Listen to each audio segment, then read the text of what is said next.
Hey, guess what's happening on this week's episode of the Beating Diabetes Lifestyle Podcast with your friend and host, Oscar Camejo. All right, folks, let's get into it. We're talking about the myths that actually make living healthy more difficult than it needs to be. Listen, there's nothing worse than getting bad advice. I mean, really poor advice based on myths around healthy living. With so many fad diets out there and exercise programs out there that promise so many quick results, the quick, fast, and easy shortcuts, there's so many people who are left confused and worse off than before. Listen, folks, I get it. That's why it's important to learn as much as we can about nutrition and exercise in order to make better decisions when it comes to health and overall well-being. You see, without knowledge, without adequate knowledge, without clear and concise knowledge, it's going to be very easy to get sidetracked and not experience lasting results. Folks, I know it gets frustrating. I've been there, done that. What about you? What value can you expect to receive in this week's episode? Well, listen up. You're going to learn about facts when it comes to certain myths and beliefs and how to get rid of all those misconceptions and myths and all those things that are causing people to get sidetracked. You're also going to get some recommendations from me on living a healthy lifestyle and what living a healthy lifestyle is all about, especially living a lifestyle that is sustainable. So stick around to hear the rest of today's episode. You definitely don't want to miss it. Let's go.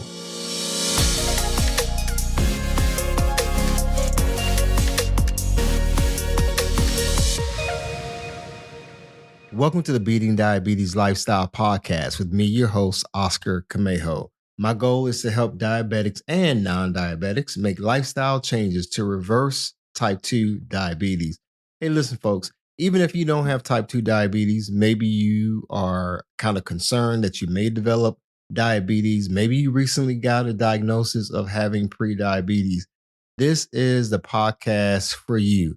I'm your host, and my goal is to love on you, to show you all kinds of love when it comes to giving you practical knowledge and wisdom to live a healthy lifestyle. Because let's be honest, we all want to live a focused, fit lifestyle so we can feel alive. That's my goal. It's to help folks. You see, when I was 268 pounds, folks, back in August 2020, I was diagnosed with type 2 diabetes and I was scared.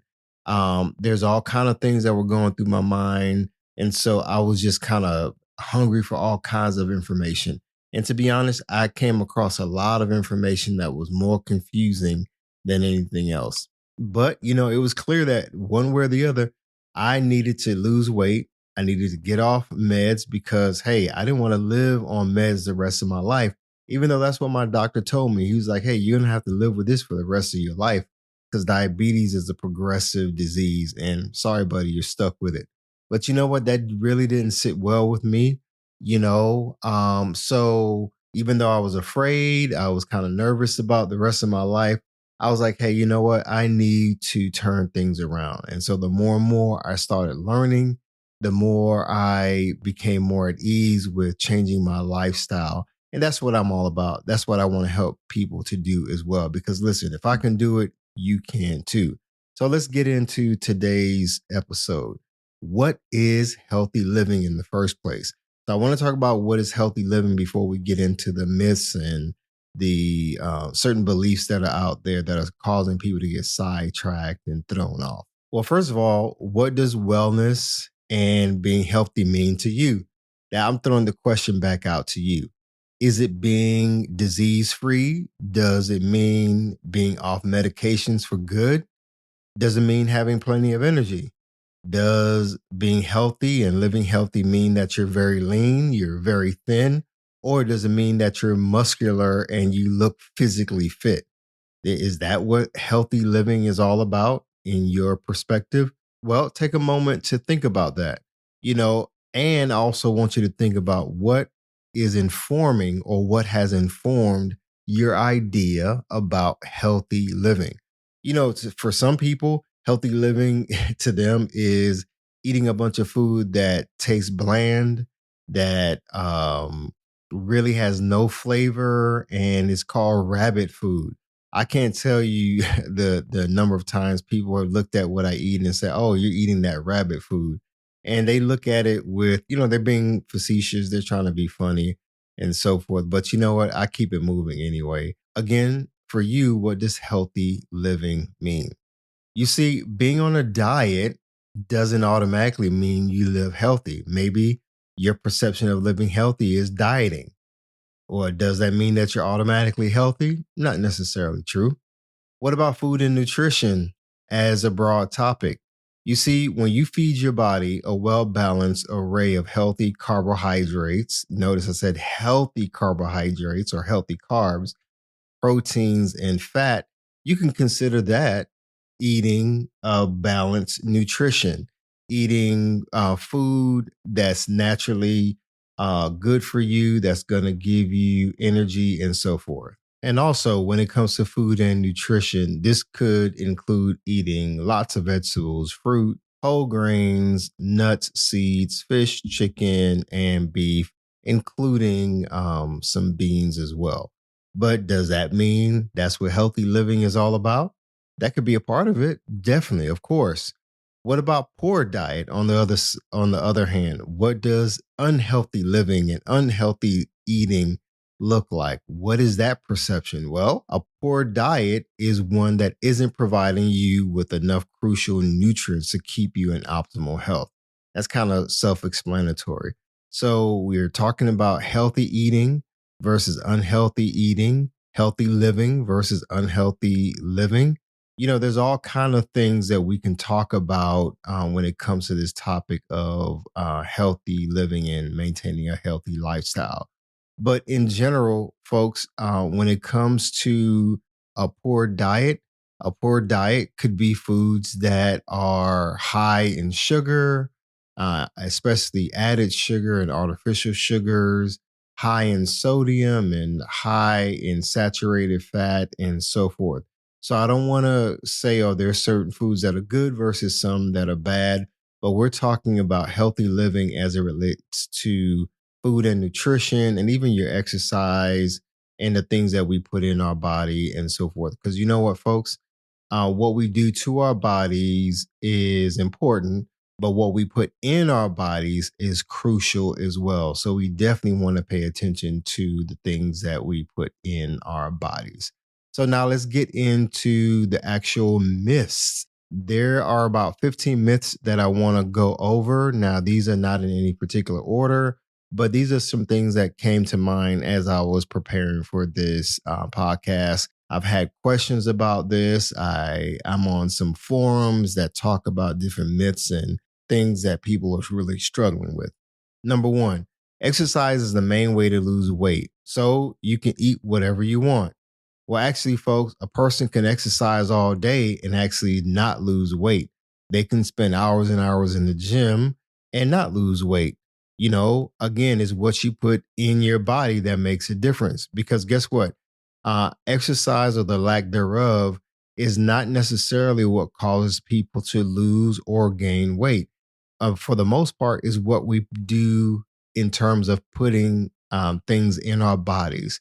Because if you're putting foods that are unhealthy, that are high in saturated fat and high in sodium, high in sugar, yeah, that's going to affect your weight. You're going to maintain certain weight, maybe weight that you don't want. So, yeah, you can exercise. Exercise is one way to stay healthy. It is one way to lose weight, but it is not the main way. Because you see, obesity and being overweight, for example, are not caused by a lack of exercise, folks. So don't feel body shame. Don't feel ashamed because you're not going to the gym 6 days a week and you're not seeing results. I want you to reshape that thinking and consider the fact that, maybe it's the foods that we eat or that we're not eating that actually lead to weight problems. Again, regular exercise can help you build endurance, though. It can help you to improve your cardiovascular health, improve mobility, your endurance again, and stamina, and so forth. But when it comes to weight loss and weight management, it is the foods that we put in our bodies. Okay. Number two, you should prioritize cardio over building muscles. The reality is that this may not be the case for everyone. Some people may need to prioritize cardio because they want to build up their heart strength or their cardiovascular system.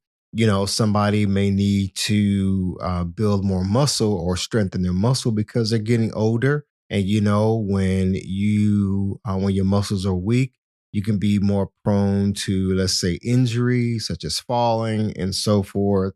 So you definitely shouldn't just prioritize cardio automatically over building muscle. I believe there should be a balance of both. So for me, I do cardio because it helps to strengthen my heart muscle, helps me to improve my breathing, my mobility, my movement, etc.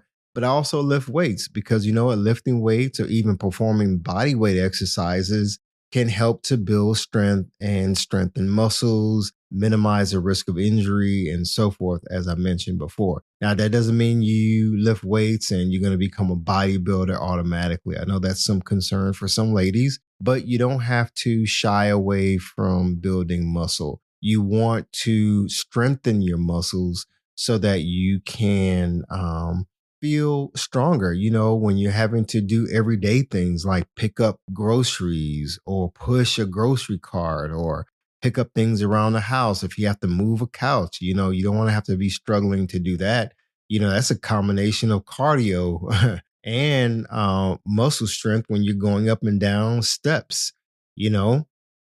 So just keep that in mind. So, no, you shouldn't just prioritize cardio over building muscles. There should be a good balance of both. Number three, drinking energy or sports drinks is the best way to have enough energy for workouts. Well, to be honest, folks, many of the pre workout drinks and sport drinks are loaded with a bunch of caffeine and added sugar, artificial sweeteners, and so forth, which, yeah, may cause a feeling of having high energy, but they aren't necessarily the best method for having enough energy.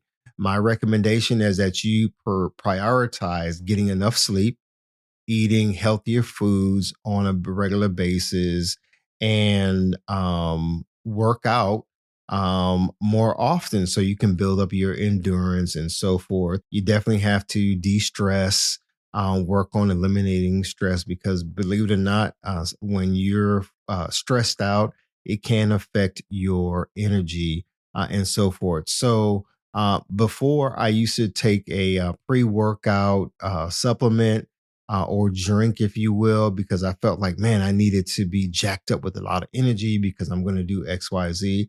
Well, you know what, folks? I stopped doing that because when I started learning more about sugar and caffeine that are loaded in a lot of these drinks, and it was just unhealthy. And I realized that the stronger I got, the more I build up my endurance and cardio and stamina. I didn't need those energy drinks. I didn't need those high sugary drinks because it was just unnecessary for me. So, am I saying never to drink it? I'm not saying that. I think you really should just do what works for you, but consider the fact that you don't necessarily need those drinks to have energy. You want to naturally build your endurance, build your stamina, and so forth, so you can make it through those tough workouts. Number four, crunches give you a six pack. Actually, folks, losing abdominal fat, subcutaneous and visceral fat around the midsection, and performing ab exercises will help your abs to become more viewable. I am happy to say for the first time in my life, I have a six pack. But you know what? When I started taking my health seriously and started working out, yeah, I used to think that doing a whole bunch of core exercises and ab workouts was going to automatically cause me to start seeing a six pack. No, what I learned was I needed to lose that abdominal fat. I needed to work on reducing my calorie intake. I started doing some intermittent fasting or time restricted fasting and allow my body to naturally burn fat. And then in the process, I would still do the crunches, the ab workouts, and so forth. So the muscles my ab muscles, my core muscles could be more developed and become more pronounced. So, yes, so you definitely need to work on losing that abdominal fat and perform ab exercises if you want to see that six pack. Okay, my folks. Number 5, focus more on calories than exactly what you eat. That's a myth. While you should not consume more food than necessary at each meal, basically, reducing your calorie intake, you should still focus on eating healthier foods. For example, so I've heard people argue that, calories are just calories, no matter where they come from. If you just reduce the amount of calories that you intake, then you'll be fine. So it really doesn't matter what you eat, just reduce the amount of calories. But the more I started learning about nutrition and our metabolism and what our bodies are supposed to do and what our body does when we take in, let's say, a bunch of high cholesterol foods or high saturated fat foods or high sugary foods versus foods that are nutrient rich and nutrient dense.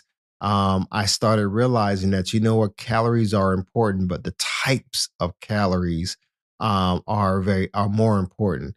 So, for example, if you have a meal, a fast food meal, that's 450 calories, right? And that meal consists of fried chicken from a fast food place, a biscuit and french fries, plus, let's say, another 100 calories in a drink like a soda or something like that, or a fountain drink. Now you take that's what, 550 calories from that meal, right? The food plus drink.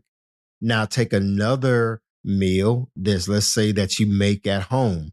It's a plate of veggies, a grilled chicken, air fried sweet potatoes, and let's say some water, right? That maybe you've added some lemon or lime to it. And that meal also comes up to 500 calories. Now, let me ask you a question. Which will most likely provide you with better nutrients and is most likely to be healthier? The fried chicken meal from the fast food place plus the soda, or the plate of veggies and grilled chicken and so forth that you made at home? I mean, to me, that's a no brainer. So, again, number 5, that myth that says we should focus more on calories than exactly what we eat. No, that's a myth, folks. You definitely don't want to follow that because a lot of people who do that get into trouble and they struggle with losing weight and also living healthy. So, again, let's give our bodies the good stuff and minimize the not so good stuff. Okay. Number 6 myth or belief: starving yourself can be an effective way to lose weight. Now, folks, I mentioned intermittent fasting before, or time restricted fasting. That's when you take a period of time and you say, I'm not going to eat during this fasting window. But then there's going to be another time allotment where I will be eating. So that's different. That's fasting. That is time restricted eating. That is intermittent fasting. But when you start talking about starving yourself, that means, you're not giving your body anything in order to lose weight. You're doing it on purpose. You're purposely starving yourself. You're not putting anything in your body because you're so concerned that you're going to gain weight or maintain weight, and so forth. So, for some people, yeah, starving oneself may cause a person to lose weight, but at what cost? Is that really healthy to actually starve yourself? Some people go days and days without eating because they're so concerned about how they look. They want to just kind of force their body to drop this weight. And even though they're hungry, they just starve themselves. And unfortunately, it turns into an eating disorder. I believe it's called anorexia that some people deal with. And if you're listening to this podcast and you're dealing with that, or you know someone who is, please, please, please get some help regarding that because that is not healthy. See, folks, you don't want to sacrifice a meal in order to lose weight. Now, again, I'm not talking about intermittent fasting. Fasting can be good when done in a proper way, but I'm not talking about starving yourself. Instead, folks, I want you to be more of a conscious eater. I want you to be mindful of the things that you're putting in your body. I'd rather you do intermittent fasting where you have a window of time where you don't eat so your body can work on its metabolism so it can go ahead and start burning the fat. But then that later on you in the day you are going to put something in your body, something healthy and nutritious. So if you Google intermittent fasting, there are some healthy ways to do that. For myself, I do what's called a 16-8, which is 16 hours of not eating, let's say from 8 p.m. at night all the way to, let's say, lunchtime the next day, 12 or 1 o'clock.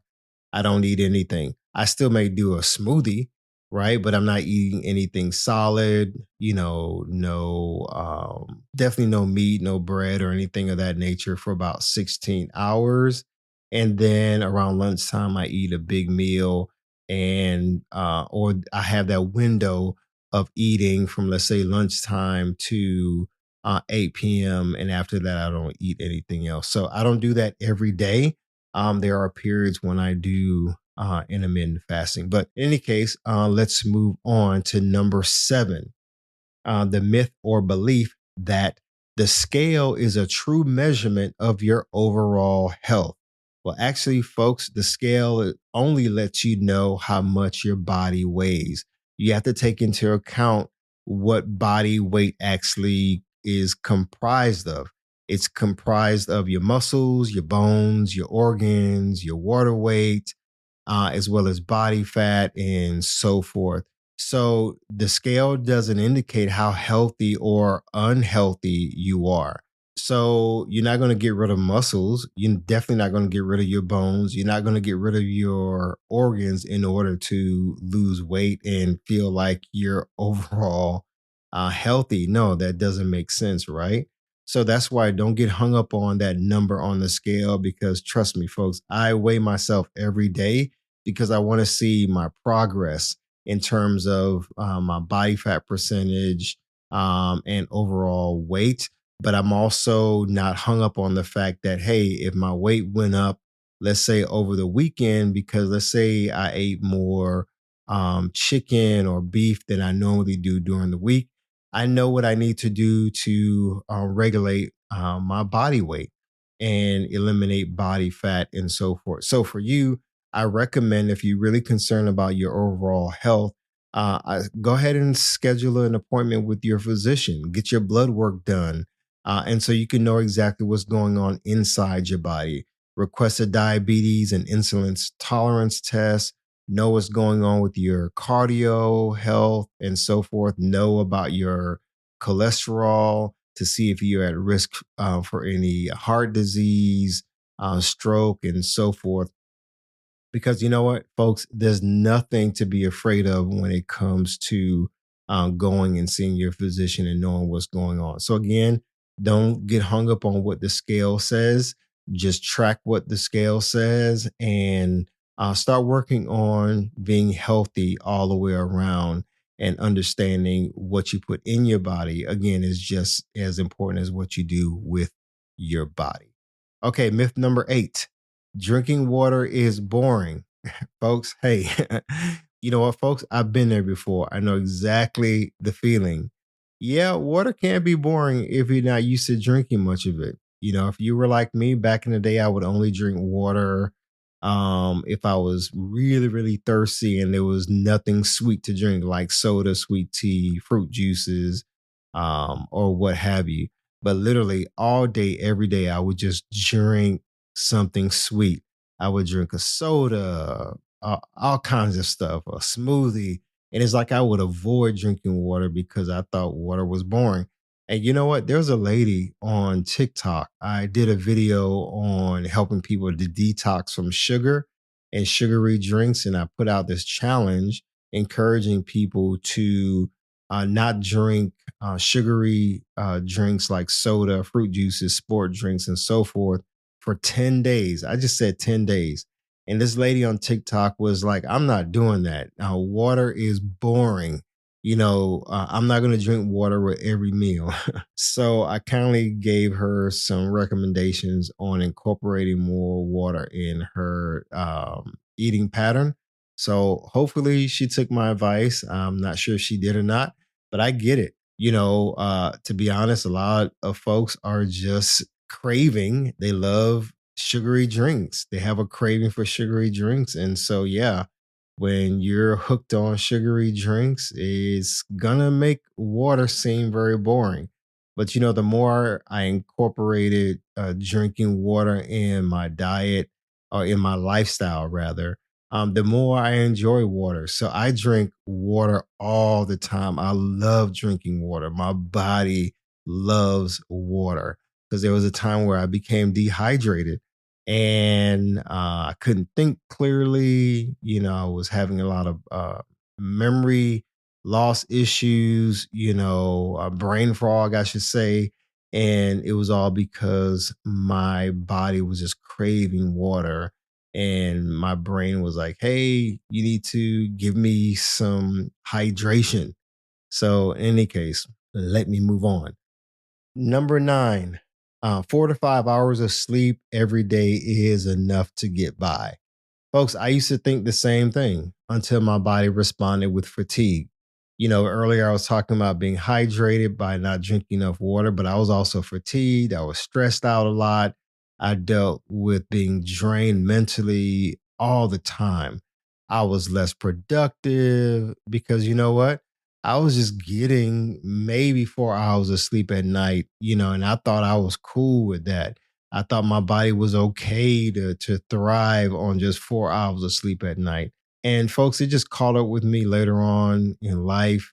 Cause see, the other thing too is I would snack in the middle of the night and drink sugary drinks, and it would just keep me up at night, or all kinds of stuff was going on. So, the recommendation is for us to get at least 7 to 8 hours of sleep every night with a minimum of 6 hours, folks. You don't want to make it a habit of getting less than 6 hours of sleep at night. You want to give your body enough time to repair itself, to recover, to heal, do what it needs to do. Because guess what? Even though you're sleeping, your body is at work doing what it needs to do throughout the night to get you prepared for the next day. So, folks, give your body enough time to rest, recover, and repair. Trust me, you're going to start feeling better every day. So, trust me, you're going to start feeling very good. Number 10, sticking to diet or exercise plans requires willpower. There are a lot of people that believe that. I remember going to the gym one day and this lady stopped me. She was on her way out. She was like, man, I wish I had your willpower. You're in here every day and, you're really consistent. I don't have that willpower. And so I had to share with her that, it's really not willpower. It's just something that I just really disciplined myself to enjoy working out. I started seeing the benefits of it. And it really wasn't willpower. It was just a willingness to do what I needed to do to get myself up, get my mind ready, get my heart ready, and make working out easy. When I say easy, I started to eliminate all the barriers from working out. So for you, I recommend that you follow an eating lifestyle pattern as well as an exercise regimen that is doable. That's something that you can enjoy, but that will also challenge you to go to the next level. Because you see, when we do and pursue these exercise regimens and these really highly restricted diets and so forth that seem so far fetched, it seems so hard. it takes all the fun out of it. You know what I mean? And it's just before you know it, you're just like, you know what, man, I can't sustain this. This is not doable. And then people unfortunately go backwards. I don't want that to be the case for you. So make it a lifestyle habit, folks, and not a short term diet or fitness goal. So stick to your diet, stick to your eating plan, stick to your exercise plan by making it doable, making it enjoyable, but that's also going to challenge you. And those days when you don't feel like going to the gym, I encourage you to take one step at a time, show up to the gym when you feel like, hey, it's just easier for me to go and stop at the fast food restaurant and get a burger and fries than it is to go home and cook. Those days, I want you to consider your goals, consider where you're going, not where you are right now. Yes, right now you may be overweight. Yeah, you may be struggling with certain things, but I encourage you, my friend, to keep it moving, to stick to it.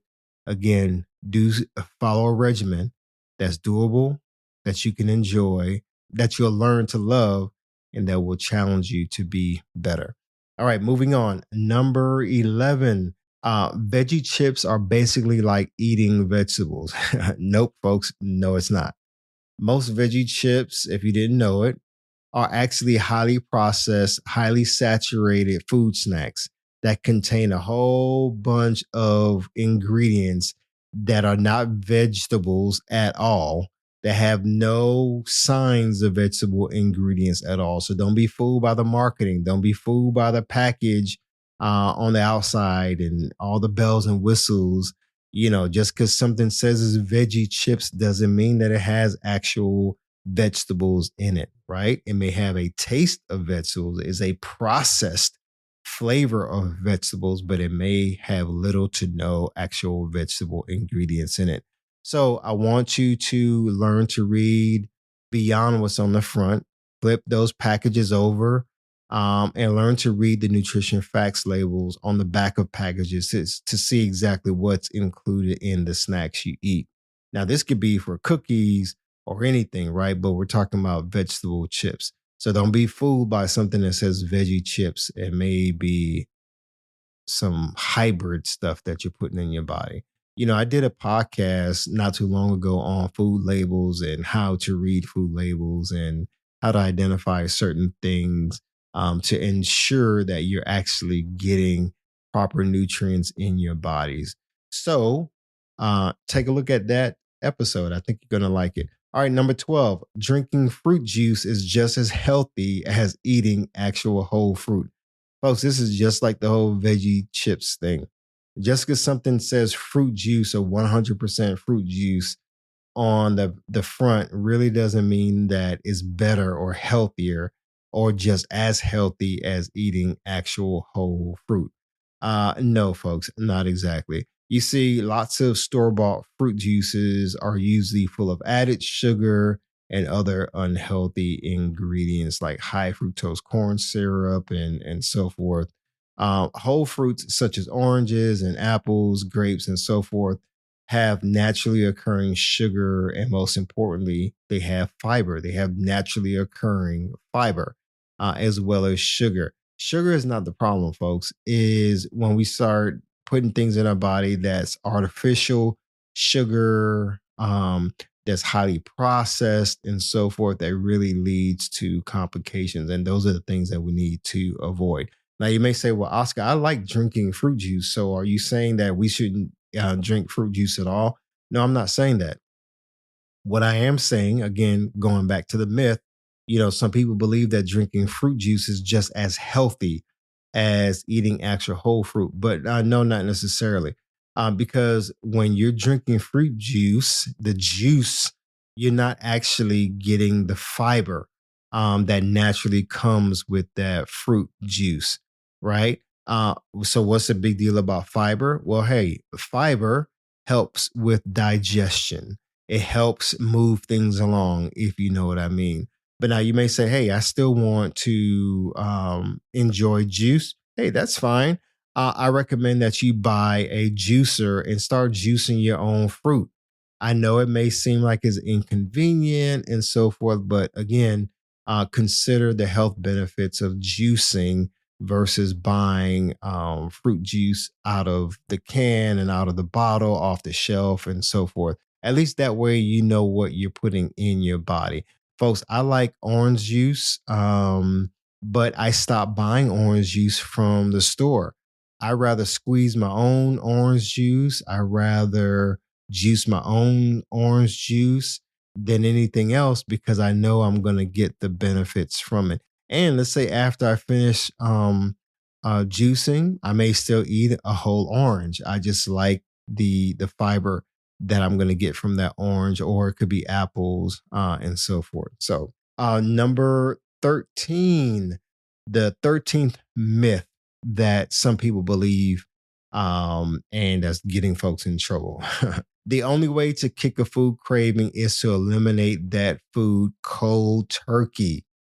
Folks, this may work for some people. Going cold turkey may help some people, but that's not the case for everyone. Yeah, there's certain things that I cut cold turkey early on because you know what?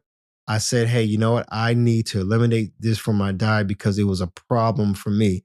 Like, for example, it's going on maybe 2 years now since I've had a pizza. And I love pizza. But for me, pizza was a problem. Every Thursday or so was Pizza Thursday. And I would eat 4 and 5 slices of pizza without even thinking about it, even when I wasn't hungry. And no wonder I ballooned up to 268 pounds, folks.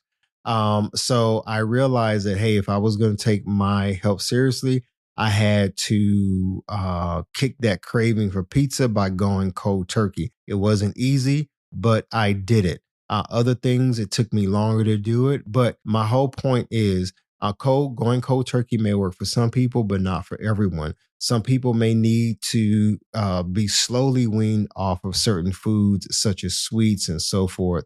Some studies say that it's better to begin eating healthier foods instead of just automatically going cold turkey.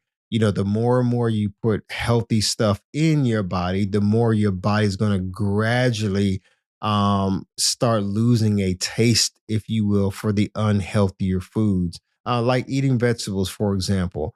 I wasn't a big vegetable eater back in the day, but now I love eating veggies. I mean, I rather eat veggies sometimes more than all the other stuff is because my body desires the vegetables and the proteins and the nutrients that I get from vegetables. I mean, I love it, whether it's spinach, broccoli. I can eat it cold. I can eat it sauteed.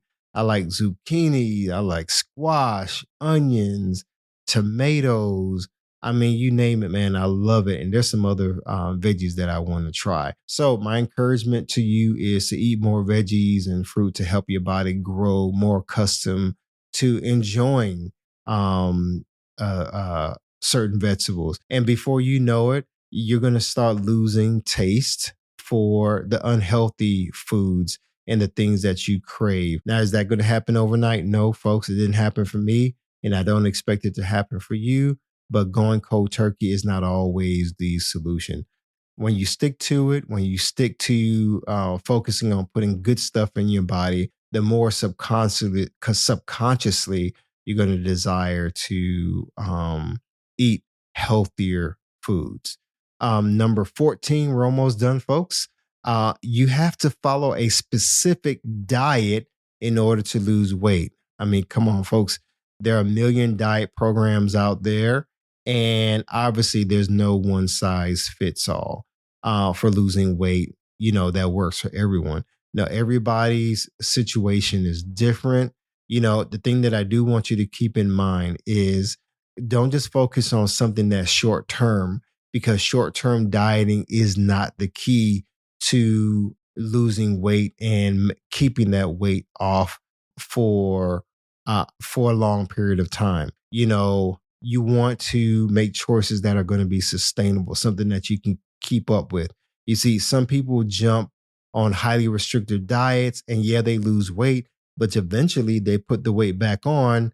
And sometimes, and in some cases, they put on even more weight. Why? Because the diet program that they jumped on wasn't sustainable.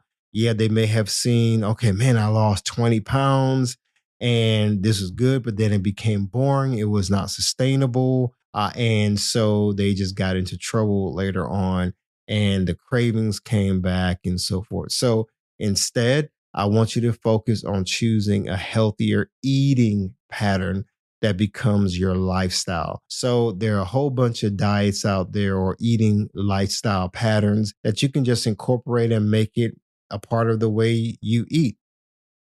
Like, for example, I never went on like a keto diet, if you will, a paleo diet. I didn't do any eating programs. I didn't do any of that. I just changed the way that I eat. Now, the Mediterranean lifestyle of eating is something that I recommend. Matter of fact, I did a whole podcast on understanding the Mediterranean diet. It was just something that I just enjoy doing. You're incorporating lots of fruit, lots of veggies, healthy fats, such as olive oil for cooking, avocado oil, and so forth. And to be honest, I love it. And I've seen quite a few results. So take a look for yourself and see what works for you. But again, don't just focus on the short term, to try to get into that dress or that outfit to be ready for that class reunion. Look more towards focusing on a specific eating pattern that can become a part of your life that can be sustainable. All right, number 15, last but not least, eating healthy is too expensive. That's not necessarily true, folks. Now somebody may say, well, oh yeah, but Oscar, organic foods are definitely more expensive than just regular food or non-organic foods. That could be the case in with some foods because there's a lot that does go into organic foods, the demand and so forth. But one thing I want you to understand is, what is it that you're putting in your body that is contributing to certain health challenges? And whether you eat organic or not, eating healthy does not have to be expensive. When you consider the amount of food that you may be spending on fast food or highly processed food, the chips, the cookies, the breads, and even some of these pastas and all this other stuff that we put in our bodies, you may find that you're actually spending more money on the unhealthy foods than on eating healthy. So I encourage people to do more cooking at home. You're actually definitely going to save a lot more money by cooking at home than eating out every day. I used to go to this one fast food place for breakfast, lunch, and dinner sometimes. I definitely wasn't cooking. I wasn't making smoothies for breakfast. I wasn't packing my own lunch. None of that. I was just get a chicken, an egg and cheese croissant in the morning or biscuit, then go back to that same place and get a burger meal. And then maybe at night, go get a salad from that same place. And it was costing me a lot of money. So in any case, I want you to consider visiting this website by Money Geek. It's actually moneygeek.com. They have an article on the cost of a burger and fast food by city. It's a blog article that talks a lot about the average cost of fast food, including burgers, fries, and sodas here in the US. And you'll be surprised at how much folks are actually spending. Another website is called Eat Palette. That's Eat and PALLET.com. So eatpalette.com. They have an article and a write up on fast food statistics that could be very, very insightful for you. So, folks, those are the myths for today. I know it's a lot of information to throw at you, but really, I couldn't cover everything in this podcast. There's a whole bunch of information that's out there, but I wanted to whet your appetite, if you will, for you to go out and find some information on your own. Folks, I created a free shopping guide that you can download from our website for free. It's going to encourage you to make better choices. It's more of a shopping guide that you can use to pick healthier fruits and vegetables when you go shopping. I believe it's important to shop by color or shop by the rainbow, if you will. Getting red foods, green foods, and yellow foods because they're full of all kind of nutrients to help you to fight inflammation, and build up your immune system and so forth. So go to my website at www.beatingdiabetieslifestyle.com and you'll see it right there on the homepage. So please sign up for it. You can download it. It's for free. Tell somebody about it. Folks, I really appreciate you tuning in to this week's episode of the Beating Diabetes Lifestyle podcast. It's been a pleasure, and I want you to do me a favor. Tell your friends, tell your loved ones about this podcast. Maybe you know somebody who's struggling with diabetes. Maybe they've been recently diagnosed with pre-diabetes or high blood pressure, hypertension, and so forth. Tell them about this podcast, folks. I love talking about nutrition. I talk about nutrition more than I talk about exercise, even though I think you should have a good balance of both, as I shared earlier.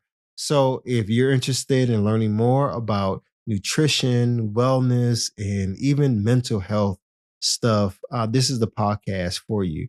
Go ahead, leave a review on Apple, on Spotify, or wherever you listen to podcasts. I really would enjoy that and appreciate that very, very much. So for now, folks, and like I always say every week when I'm about to close out, stay focused, keep moving, never go back, leap forward, bounce back because you can, my friend. And above all else, trust God. I believe in you. You got this. Be sure to visit the website at www.beatingdiabetieslifestyle.com for access to free resources and other information that will help you along your journey. If you would like to submit a question or a comment about the show or to learn more about the Beating Diabetes Lifestyle, you can always email me at hello@beatingdiabetieslifestyle.com. And if you haven't already, be sure to subscribe to this podcast.